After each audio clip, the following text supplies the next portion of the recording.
folks, welcome back.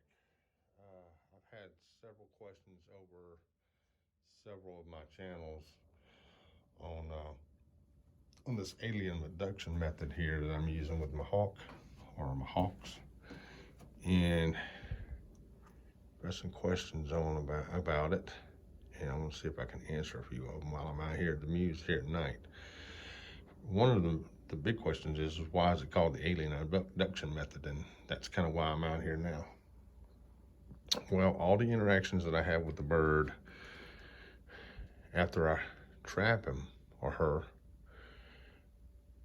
all the interactions I have are at night and dark.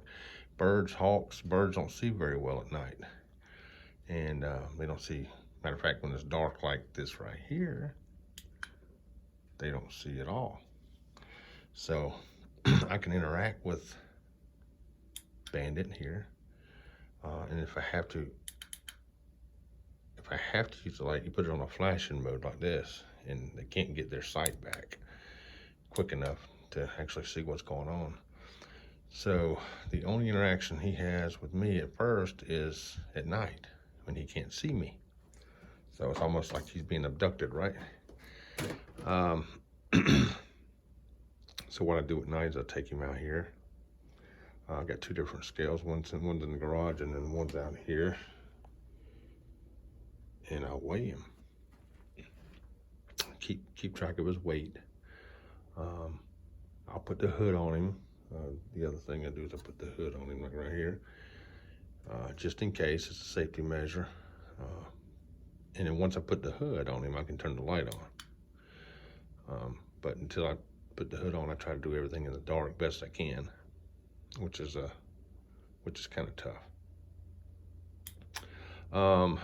I've had a question about the method itself and why I use it, and why some birds react quicker to this method than others. What I found is basically this method itself is allowing the bird to make all the decisions. At least he or she thinks they're making the decisions based off hunger. So they decide when they're hungry enough to come to me for food. After like 3 days, 2 to 3 days, depending on the bird's condition, how sharp the bird is. When they're trapped, their hunger will start taking over. Like with Bandit here, Bandit was an extremely fat male when I caught him. He actually dropped about 18% of his body weight before he even decided he wanted any food. So if you folks recall, we've had a real warm fall.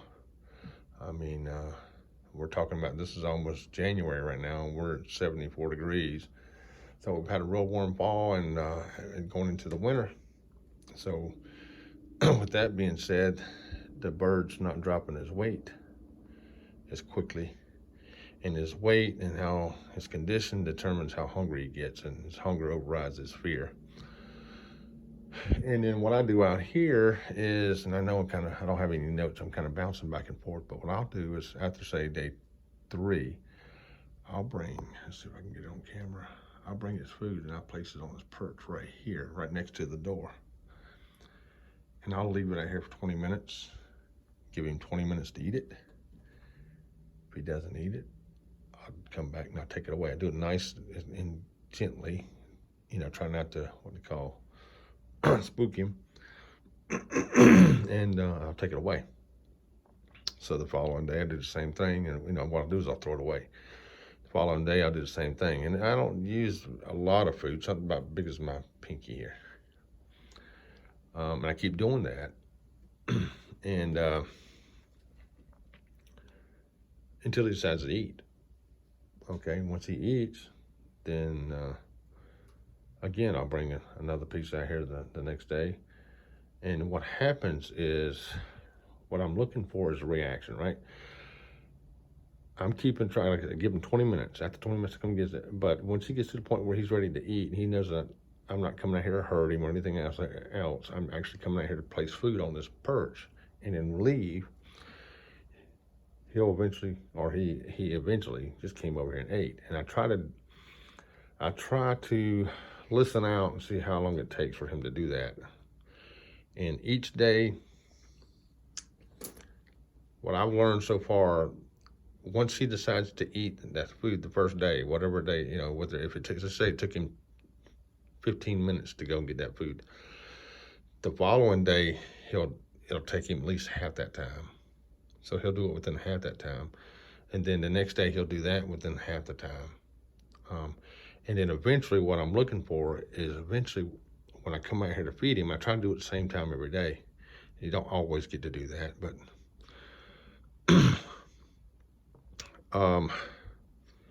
eventually he will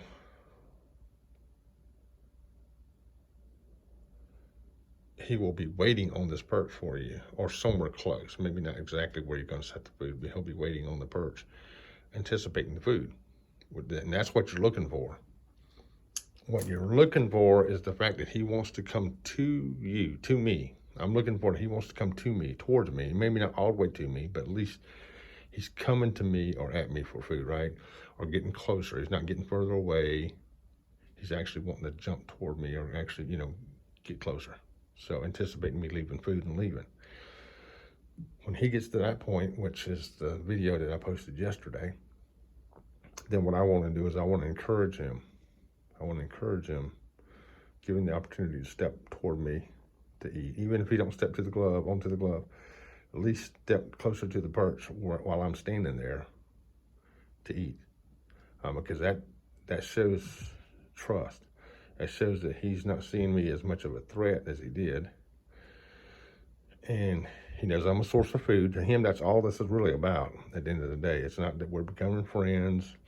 He's not a wild bird anymore.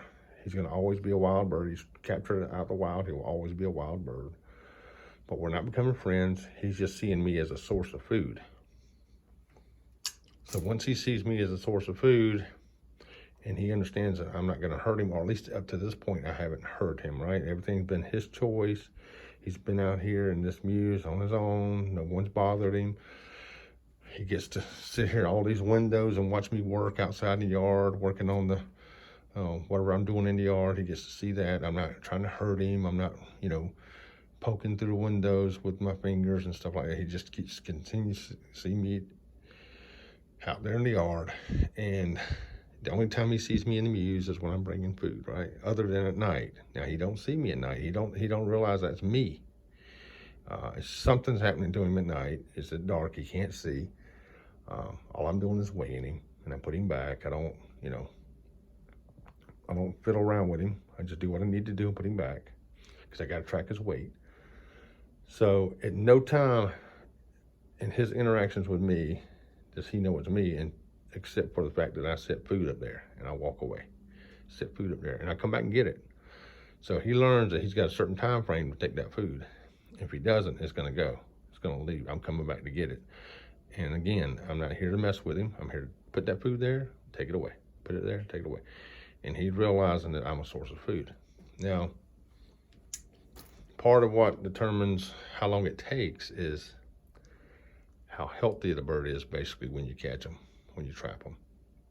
And Bandit here was, I want to say, I think I put it in one of my posts. I don't have my notes here, but I want to say it was at 39.8, I believe it was. He got all the way down to 31.7 or something like that before he decided to eat. So he lost right at 18% of his body weight before he decided to take the food off the perch. All right, so going back to where I was at. So once he's sitting here waiting for me, right? He's sitting here waiting for me. Then I will come in here, and like I did yesterday, I placed a little bit of food on the perch.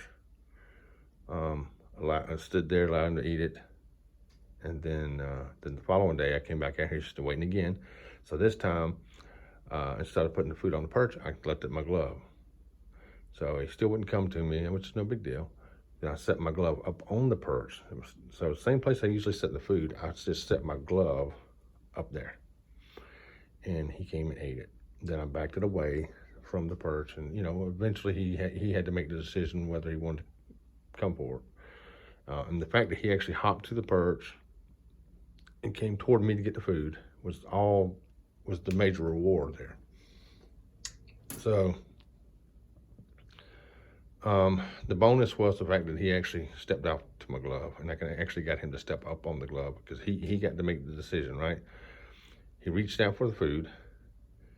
He had 1 foot on the perch and 1 foot on the glove. And the first time he actually stepped back, which was fine, which is actually a good thing, because now he could see that he had he was in control, right? He was in control whether he wanted to step up or step back. And if he stepped back, nothing was going to happen. So the next time, I guess, when he was given that same decision, he decided to step up to the glove. And of course, at that point, he saw nothing bad happen either. So the more he gets to interact with me like that, and everything's positive, nothing's negative, the better. The more he's going to build trust, not friendship. It's not about friendship, but trust. Knowing the routine. There's a routine, right? He understands the routine, and during that routine, he has no reason to fear me, at least me. I'm still only a food source to him.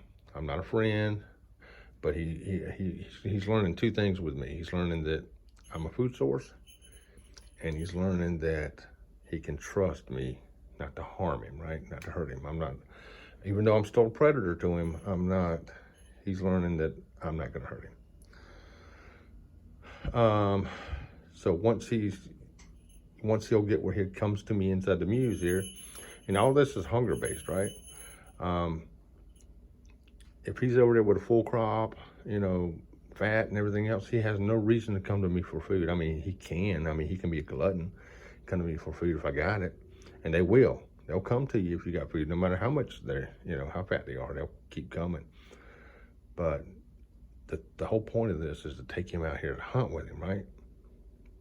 Not to be his buddy, not to be his friend, not to leave him in his muse, but to actually hunt with him. In order to get him out here to hunt and to be reliable, we have to figure out his weight, his proper weight.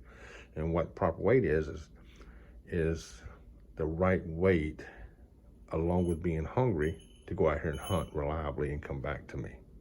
And not to go fly up in a tree and sit and be able to not get him back down. So we got to figure that out, and we don't want him to be what they call too sharp or too low of a condition, especially for too long. It's okay to lower the weight quickly, but not leave it low. When you're not hunting him or hunting your bird, you need to bring the weight back up and then drop it back down when it's, becoming a hunting day. So that's kind of like I said, I don't have any notes here. I got asked a few questions about this, and I wanted to come out here and talk about it while I was checking on him tonight. Bring you folks along, and I probably gonna have even more questions about this, because this is not a traditional manning, what they call manning method. Once he'll come to me reliably, then that's considered to be manned. But the next step here with him is getting him to come to me a little bit more reliable, where he doesn't hesitate. He's still hesitating to come to me. So I'm gonna bring his weight down a little bit more, bring that hunger up, get him to come to me a little bit more, a little bit quicker response. Then I'll get him out here in a day or so, when I'm probably looking to drop him about another ounce. And we're gonna get him back here on the creance outside and start his flights to me and see how he does with that. And of course, and we'll work that up until he gets to be reliable. Then we'll do his first free flight. All right, folks, well, I hope this answered some questions. I've shined this light in here enough on him now. Oh yeah, going back to doing this night stuff here, right? Once he'll come to me, once he comes and actually feeds off the glove like he did the other day, then I don't have to do this stuff at night anymore. The alien abduction method's kind of over at that point. At that point, I can come in here during the day and collect his jesses, ease over to him, collect his jesses, and come over here and weigh him. The alien abduction stuff is more so he don't have to fear me, right? And so once he's coming to me and even if I got to put a tidbit on the glove to get him to come to me, to weigh him, that's not the big of a deal.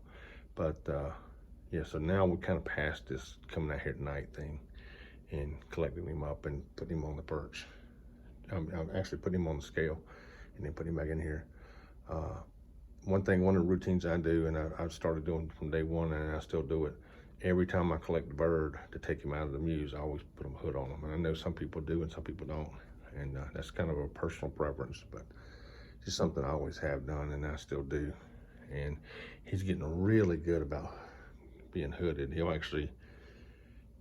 resist at first, maybe once or twice, and then he'll just sit there and sit still and completely let me put the hood on him. So it's working out okay. Yeah, it took a lot more days than I'd like, but on this particular bird, but he was a real fat bird. So, all right, folks, got any questions, leave them in the comments. Like, subscribe to the channel. I would appreciate it. Thank you.